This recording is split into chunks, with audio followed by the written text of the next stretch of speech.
The Poor Traveller by Charles Dickens.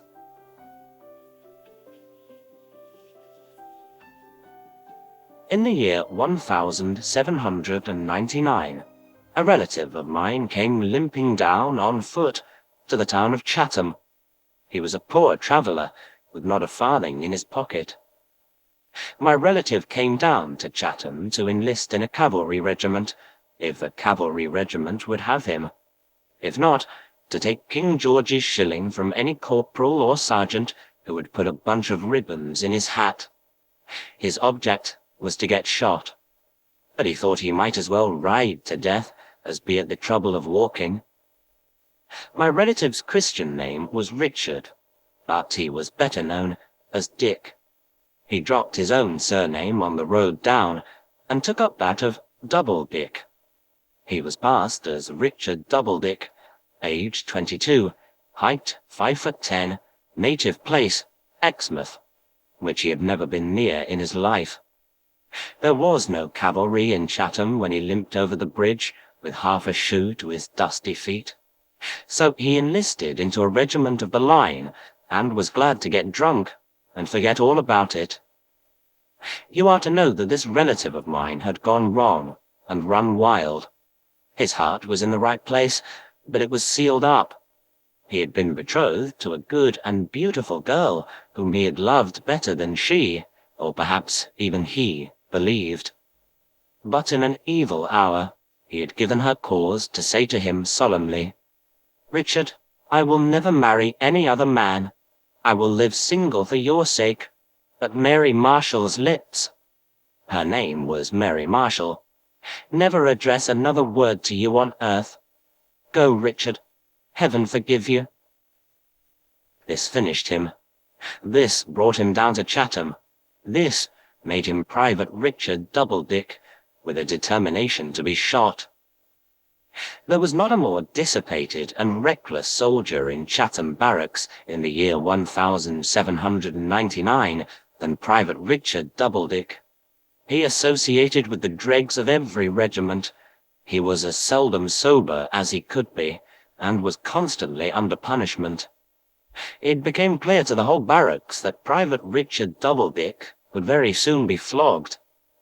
Now, the captain of Richard Doubledick's company was a young gentleman, not above 5 years his senior, whose eyes had an expression in them which affected Private Richard Doubledick in a very remarkable way. They were bright, handsome, dark eyes, what are called laughing eyes generally, and when serious, rather steady than severe. But they were the only eyes now left in his narrowed world that Private Richard Doubledick could not stand. Unabashed by evil report and punishment, defiant of everything else and everybody else, he had but to know that those eyes looked at him for a moment, and he felt ashamed. He could not so much as salute Captain Taunton in the street, like any other officer. He was reproached and confused, troubled by the mere possibility of the captain's looking at him. In his worst moments, he would rather turn back and go any distance out of his way than encounter those two handsome, dark, bright eyes.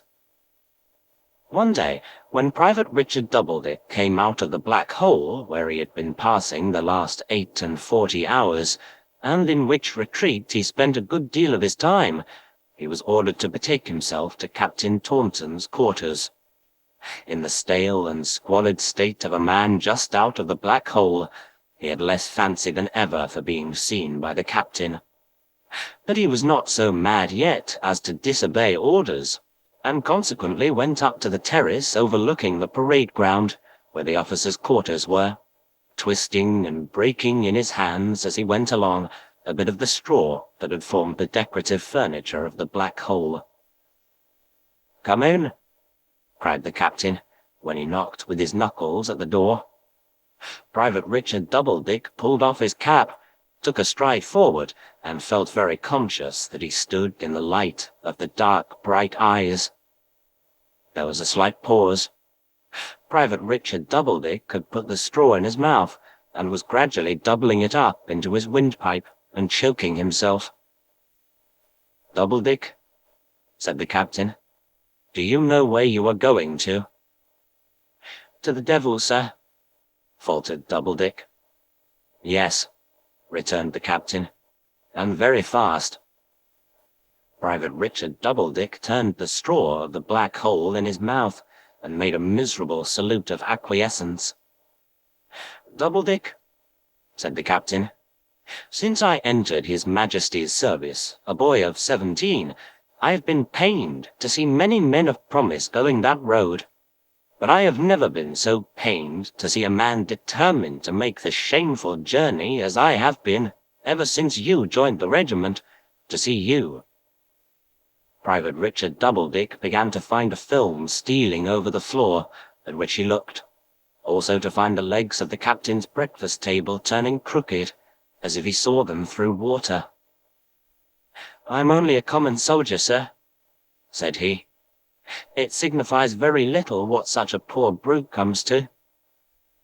"You are a man," returned the captain, with grave indignation, "of education and superior advantages. And if you say that, meaning what you say, you have sunk lower than I had believed. How low that must be, I leave you to consider, knowing what I know of your disgrace, and seeing what I see." "I hope to get shot soon, sir," said Private Richard Doubledick, "and then the regiment and the world together will be rid of me." The legs of the table were becoming very crooked. Doubledick, looking up to steady his vision, met the eyes that had so strong an influence over him. He put his hand before his own eyes, and the breast of his disgraced jacket swelled as if it would fly asunder. "I would rather," said the young captain, "see this in you, Doubledick, than I would see 5,000 guineas counted out upon this table for a gift to my good mother. Have you a mother?" "I am thankful to say she is dead, sir."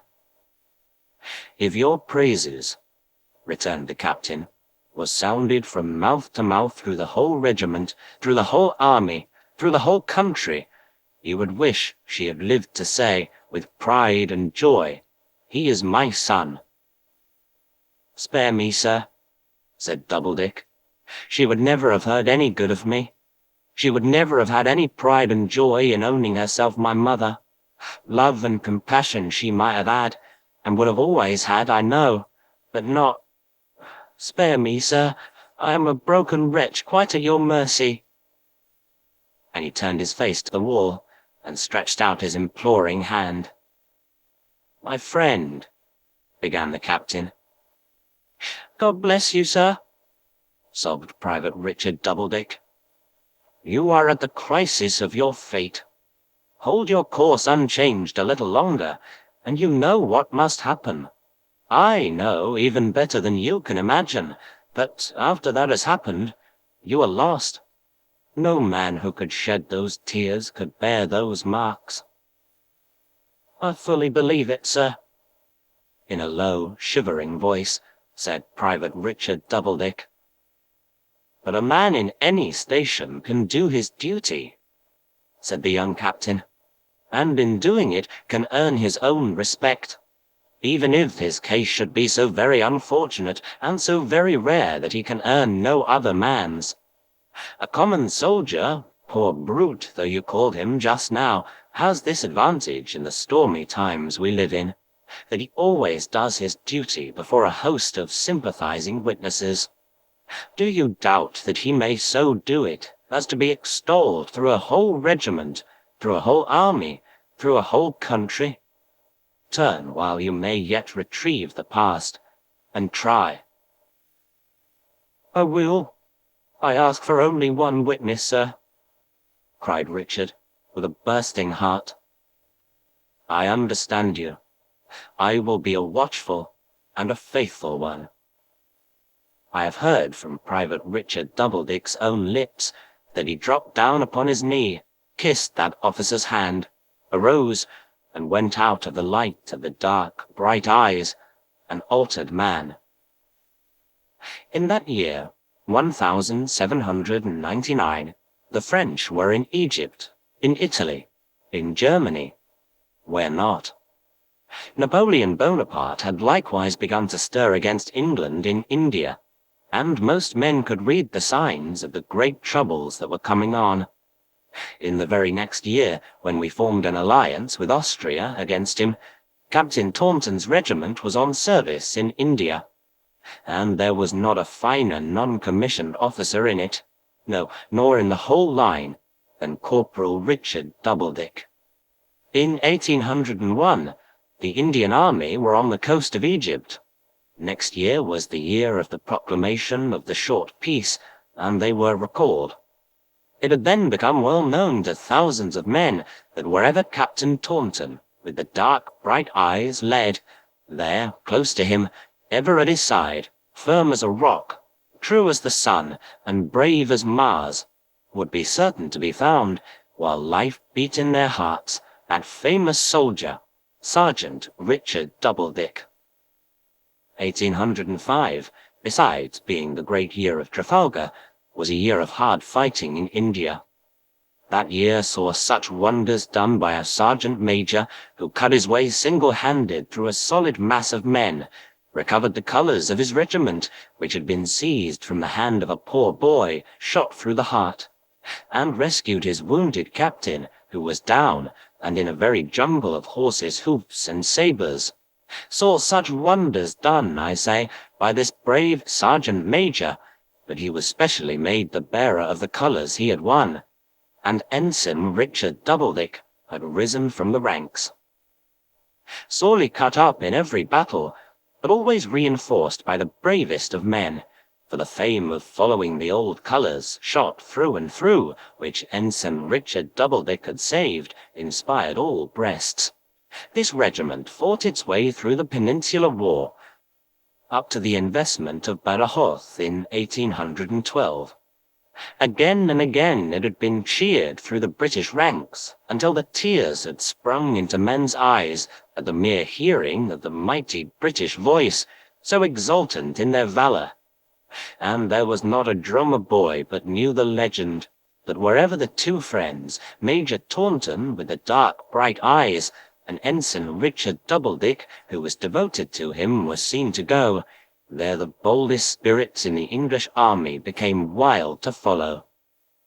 One day at Badajoz, not in the great storming, but in repelling a hot sally of the besieged upon our men at work in the trenches who had given way, the two officers found themselves hurrying forward, face to face, against a party of French infantry, who made a stand.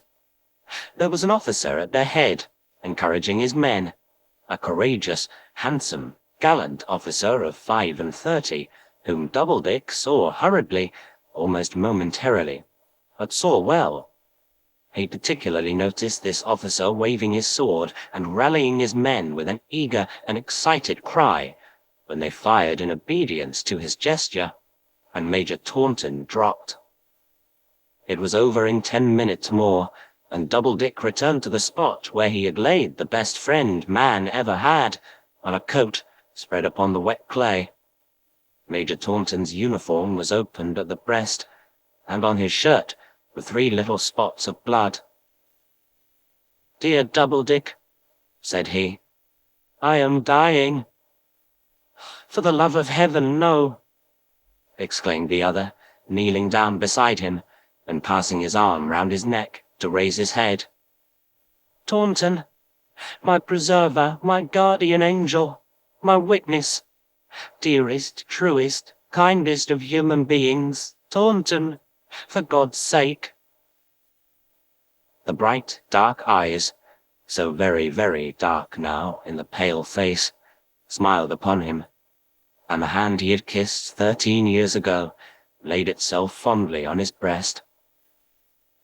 "Write to my mother. You will see home again. Tell her how we became friends. It will comfort her, as it comforts me." He spoke no more, but faintly signed for a moment toward his hair as it fluttered in the wind. The ensign understood him. He smiled again when he saw that, and, gently turning his face over on the supporting arm, as if for rest, died, with his hand upon the breast in which he had revived a soul. No dry eye looked on Ensign Richard Doubledick that melancholy day. He buried his friend on the field, and became a lone, bereaved man. Beyond his duty, he appeared to have but two remaining cares in life. One, to preserve the little packet of hair he was to give to Taunton's mother. The other, to encounter that French officer who had rallied the men under whose fire Taunton fell. A new legend now began to circulate among our troops, and it was that when he and the French officer came face to face once more, there would be weeping in France. The war went on, and through it went the exact picture of the French officer on the one side, and the bodily reality upon the other, until the Battle of Toulouse was fought. In the return sent home appeared these words: "Severely wounded, but not dangerously, Lieutenant Richard Doubledick." At midsummer time in the year 1814, Lieutenant Richard Doubledick, now a brown soldier, 37 years of age, came home to England, invalided. He brought the hair with him, near his heart. Many a French officer had he seen since that day. Many a dreadful night, in searching with men and lanterns for his wounded, had he relieved French officers lying disabled. But the mental picture and the reality had never come together. Though he was weak and suffered pain, he lost not an hour in getting down to Frome in Somersetshire, where Taunton's mother lived. In the sweet, compassionate words that naturally present themselves to the mind tonight, he was the only son of his mother, and she was a widow. It was a Sunday evening, and the lady sat at her quiet garden window reading the Bible, reading to herself in a trembling voice that very passage in it, as I have heard him tell. He heard the words, "Young man, I say unto thee, arise." He had to pass the window, and the bright, dark eyes of his debased time seemed to look at him. Her heart told her who he was. She came to the door quickly, and fell upon his neck. "He saved me from ruin, made me a human creature, won me from infamy and shame. Oh God, forever bless him. As he will, he will." "He will," the lady answered. "I know he is in heaven." Then she piteously cried, "But oh, my darling boy, my darling boy!" Never from the hour when Private Richard Doubledick enlisted at Chatham had the private, corporal, sergeant, sergeant major, ensign, or lieutenant breathed his right name, or the name of Mary Marshall, or a word of the story of his life into any ear except his reclaimers. That previous scene in his existence was closed. He had firmly resolved that his expiation should be to live unknown, to disturb no more the peace that had long grown over his old offences, to let it be revealed when he was dead that he had striven and suffered and had never forgotten. And then, if they could forgive him and believe him, well, it would be time enough. Time enough. But that night, remembering the words he had cherished for 2 years, "Tell her how we became friends. It will comfort her, as it comforts me." He related everything. It gradually seemed to him as if in his maturity he had recovered a mother. It gradually seemed to her as if in her bereavement she had found a son. During his stay in England, the quiet garden into which he had slowly and painfully crept, a stranger, became the boundary of his home. When he was able to rejoin his regiment in the spring, he left the garden thinking, was this indeed the first time he had ever turned his face toward the old colours, with a woman's blessing? He followed them, so ragged, so scarred and pierced now that they would scarcely hold together, to Catpa and Ligny. He stood beside them in an awful stillness of many men, shadowy through the mist and drizzle of a wet June forenoon, on the field of Waterloo. And down to that hour, the picture in his mind of the French officer had never been compared with the reality. The famous regiment was in action early in the battle, and received its first check in many an eventful year, when he was seen to fall. But it swept on to avenge him, and left behind it no such creature in the world of consciousness as Lieutenant Richard Doubledick. Through pits of mire and pools of rain, along deep ditches, once roads, that were pounded and ploughed to pieces by artillery, heavy wagons, tramp of men and horses, and the struggle of every wheeled thing that could carry wounded soldiers, jolted among the dying and the dead, so disfigured by blood and mud as to be hardly recognizable for humanity, dead as to any sentient life that was in it, and yet alive, the form that had been Lieutenant Richard Doubledick, with whose praises England rang, was conveyed to Brussels. There it was tenderly laid down in hospital, and there it lay, week after week, through the long, bright summer days, until the harvest, spared by war, had ripened and was gathered in. Slowly laboring at last through a long, heavy dream of confused time and place, presenting faint glimpses of army surgeons whom he knew, and of faces that had been familiar to his youth, dearest and kindest among them, Mary Marshall's, with a solicitude upon it more like reality than anything he could discern. Lieutenant Richard Doubledick came back to life, to the beautiful life of a calm autumn evening sunset, to the peaceful life of a fresh, quiet room with a large window standing open, a balcony beyond, in which were moving leaves and sweet-smelling flowers. Beyond again, the clear sky, with the sun full in his sight, pouring its golden radiance on his bed.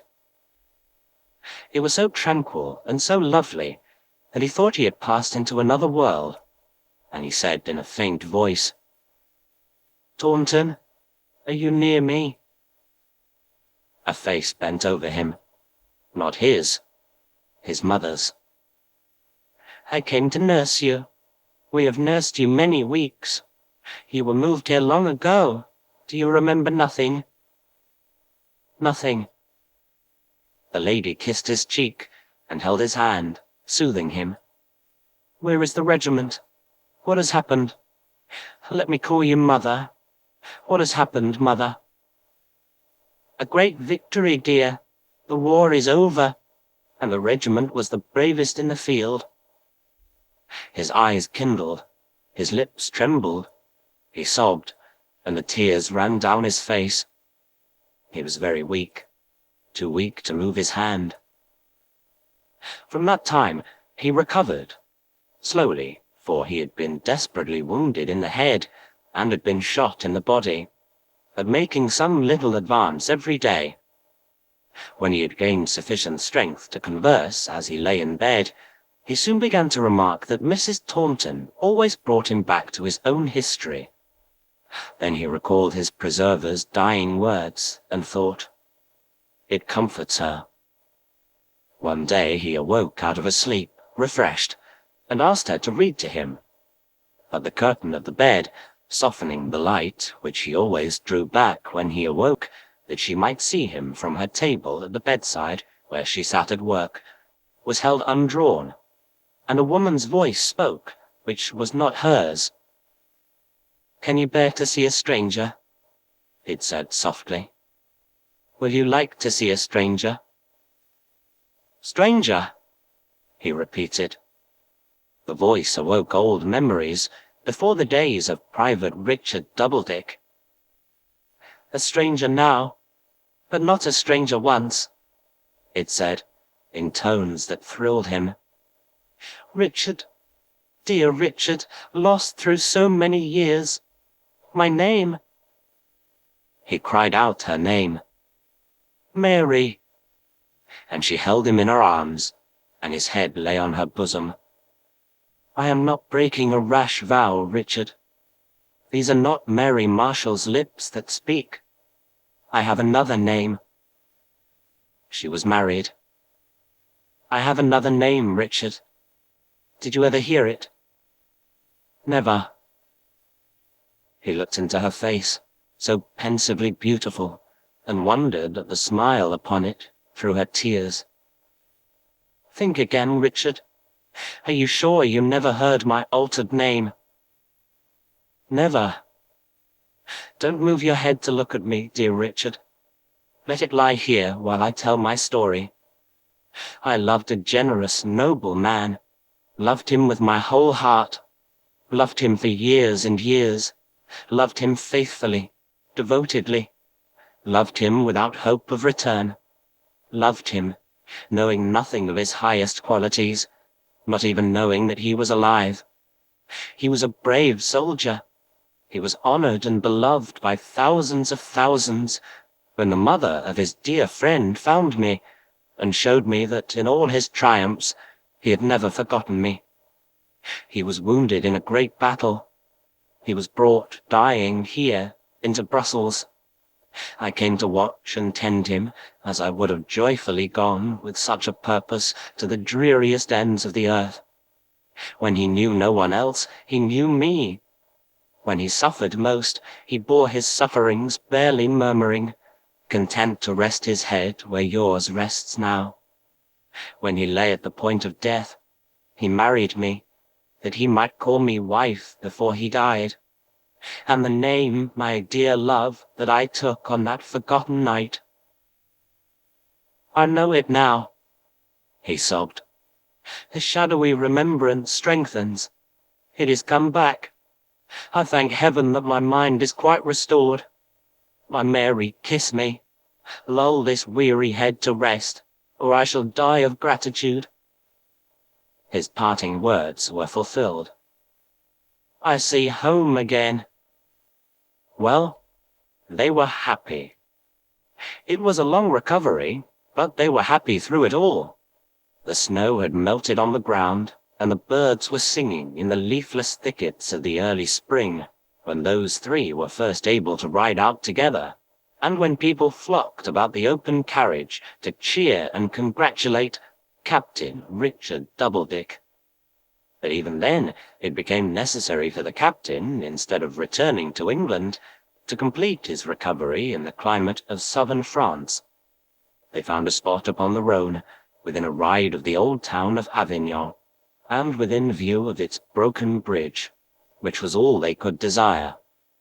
They lived there, together, 6 months, then returned to England. Mrs. Taunton, growing old after 3 years, though not so old as that her bright, dark eyes were dimmed, and remembering that her strength had been benefited by the change, resolved to go back for a year to those parts.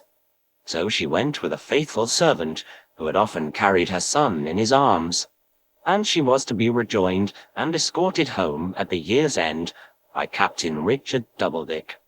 She wrote regularly to her children, as she called them now, and they to her. She went to the neighborhood of Aix, and there, in their own chateau near the farmer's house she rented, she grew into intimacy with a family belonging to that part of France. The intimacy began in her often meeting among the vineyards a pretty child, a child with a most compassionate heart, who was never tired of listening to the solitary English lady's stories of her poor son and the cruel wars. The family were as gentle as the child, and at length she came to know them so well that she accepted their invitation to pass the last month of her residence abroad under their roof. All this intelligence she wrote home, piecemeal as it came about, from time to time, and at last enclosed a polite note from the head of the chateau, soliciting, on the occasion of his approaching mission to that neighborhood, the honor of the company of that man so justly celebrated, Captain Richard Doubledick. Captain Doubledick, now a hardy, handsome man in the full vigor of life, broader across the chest and shoulders than he had ever been before, dispatched a courteous reply, and followed it in person. Traveling through all that extent of country after 3 years of peace, he blessed the better days on which the world had fallen. The corn was golden, not drenched in unnatural red. was bound in sheaves for food, not trodden underfoot by men in mortal fight. The smoke rose up from peaceful hearts, not blazing ruins. The carts were laden with the fair fruits of the earth, not with wounds and death. To him who had so often seen the terrible reverse, these things were beautiful indeed, and they brought him in a softened spirit to the old chateau near Aix, upon a deep blue evening. It was a large chateau of the genuine old ghostly kind, with round towers and extinguishers, and a high leaden roof, and more windows than Aladdin's palace. The lattice blinds were all thrown open after the heat of the day, and there were glimpses of rambling walls and corridors within. Then there were immense outbuildings, fallen into partial decay, masses of dark trees, terrace gardens, balustrades, tanks of water, too weak to play and too dirty to work, statues, weeds, and thickets of iron railing that seemed to have overgrown themselves like the shrubberies, and to have branched out in all manner of wild shapes. The entrance door stood open, as doors often do in that country when the heat of the day is past, and the captain saw no bell or knocker, and walked in. He walked into a lofty stone hall, refreshingly cool and gloomy after the glare of a southern day's travel. Extending along the four sides of this hall was a gallery, leading to suites of rooms, and it was lighted from the top. Still no bell was to be seen. "Faith," said the captain, halting, ashamed of the clanking of his boots. "This is a ghostly beginning." He started back, and felt his face turn white. In the gallery, looking down at him, stood the French officer, the officer whose picture he had carried in his mind so long and so far. Compared with the original, at last, in every lineament, how like it was! He moved and disappeared, and Captain Richard Doubledick heard his steps coming quickly down into the hall. He entered through an archway. There was a bright, sudden look upon his face, much such a look as it had worn in that fatal moment. Monsieur le Capitaine Richard Doubledick, enchanted to receive him. A thousand apologies. The servants were all out in the air. There was a little fete among them in the garden. In effect, it was the fete day of my daughter, the little cherished and protected of Madame Taunton. He was so gracious and so frank that Monsieur le Capitaine Richard Doubledick could not withhold his hand. "It is the hand of a brave Englishman," said the French officer, retaining it while he spoke. "I could respect a brave Englishman even as my foe. How much more as my friend. I also am a soldier." "He has not remembered me as I have remembered him. He did not take such a note of my face that day as I took of his," thought Captain Richard Doubledick. "How shall I tell him?" The French officer conducted his guest into a garden, and presented him to his wife, an engaging and beautiful woman, sitting with Mrs. Taunton in a whimsical old-fashioned pavilion. His daughter, her fair young face beaming with joy, came running to embrace him, and there was a boy baby to tumble down among the orange trees on the broad steps in making for his father's legs. A multitude of children visitors were dancing to sprightly music, and all the servants and peasants about the chateau were dancing too. It was a scene of innocent happiness that might have been invented for the climax of the scenes of peace which had soothed the captain's journey. He looked on, greatly troubled in his mind, until a resounding bell rang, and the French officer begged to show him his rooms. They went upstairs into the gallery from which the officer had looked down, and Monsieur le Capitaine Richard Doubledick was cordially welcomed to a grand outer chamber, and a smaller one within, all clocks and draperies and hearts, and brazen dogs and tiles, and cool devices, and elegance and vastness. "You were at Waterloo," said the French officer. "I was," said Captain Richard Doubledick, "and at Badajoz." Left alone with the sound of his own stern voice in his ears, he sat down to consider. What shall I do, and how shall I tell him? At that time, unhappily, many deplorable duels had been fought between English and French officers, arising out of the recent war, and these duels, and how to avoid this officer's hospitality, were the uppermost thought in Captain Richard Doubledick's mind. He was thinking, and letting the time run out in which he should have dressed for dinner, when Mrs. Taunton spoke to him outside the door, asking if he could give her the letter he had brought from Mary. His mother above all, the captain thought. How shall I tell her?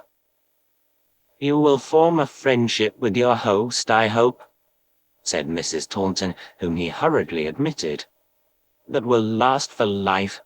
He is so true-hearted and so generous, Richard, that you can hardly fail to esteem one another. If he had been spared—" She kissed, not without tears, the locket in which she wore his hair. "He would have appreciated him with his own magnanimity, and would have been truly happy that the evil days were past which made such a man his enemy."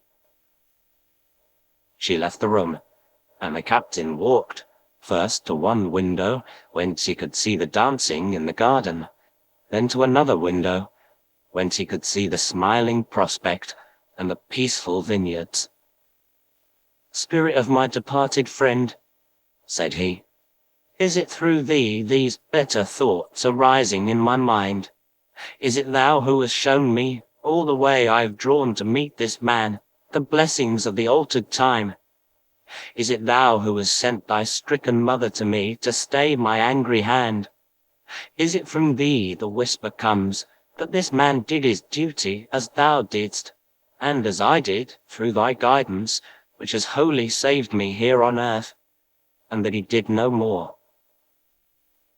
He sat down, with his head buried in his hands, and when he rose up, made the second strong resolution in his life, that neither to the French officer, nor to the mother of his departed friend, nor to any soul, while either of the two was living, would he breathe what only he knew. And when he touched that French officer's glass with his own that day at dinner, he secretly forgave him, in the name of the divine forgiver of injuries. Here I ended my story of the poor traveller.